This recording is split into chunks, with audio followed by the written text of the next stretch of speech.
এতদিন অবধি বার্থ এবং ডেথ রেজিস্টার ছিলেন পঞ্চায়েত প্রধানরা, কিন্তু recently government of West Bengal একটি অর্ডার পাস করেছেন যেখানে পঞ্চায়েত প্রধানদের সাব রেজিস্টার করা হয়েছে এবং মেন ক্ষমতা দিয়ে দেওয়া হয়েছে ব্লক লেভেল মেডিকেল অফিসারদের, বিএমওইসদের। এখন বিষয়টা হচ্ছে যে এখানে যেটা জানা যাচ্ছে, যেটা শুনতে পাচ্ছি, যে বর্ডার এলাকাতে হাজার হাজার এই ধরনের বার্থ সার্টিফিকেট এবং ডেথ সার্টিফিকেট পাস করানোর জন্য জমা হচ্ছে এবং খুব স্বাভাবিক যে যেখানে বিএমওইসদের কোনো সিকিউরিটি নেই এবং বর্ডার এলাকায় যেভাবে অত্যাচার চলে সেখানে বিএমওইসদের ওপর অত্যন্ত চাপ সৃষ্টি করা হচ্ছে যে এই বার্থ সার্টিফিকেট এবং ডেথ সার্টিফিকেট পাস করে দেওয়ার জন্য। কদিন আগেও আমরা দেখেছিলাম গোসাবাতে তৃণমূলের কর্মী উত্তম সর্দার প্রায় 4000 জালি ডেথ সার্টিফিকেট এবং বার্থ সার্টিফিকেট ইস্যু করেছিল।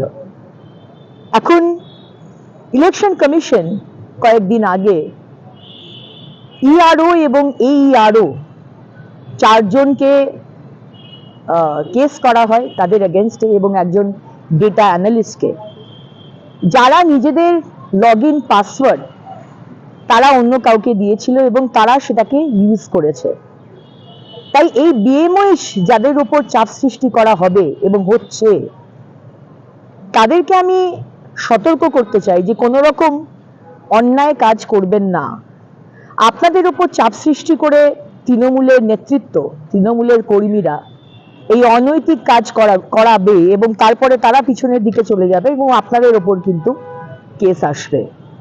এবং এই যে নোটিফিকেশনটা করে বিএমওইসদের উপর ক্ষমতা দিয়ে, প্রধানদের ক্ষমতাকে কেড়ে নিয়ে বা অর্ধেক করে দিয়ে আরেকবার প্রমাণ হলো যে মুখ্যমন্ত্রী মমতা বন্দ্যোপাধ্যায় কেন এতটা ডেসপারেট এসআইআর কে রুখতে। এটা আরেকটা এক্সাম্পল আমাদের সামনে এলো যে পদ্ধতিতে উনি চেষ্টা করছেন যাতে জিহাদি এবং অনুপ্রবেশকারী এবং রোহিঙ্গা বিএমওইসদের ওপর চাপ সৃষ্টি করে যাতে তাদের নামগুলো ঢুকিয়ে দেওয়া যায়।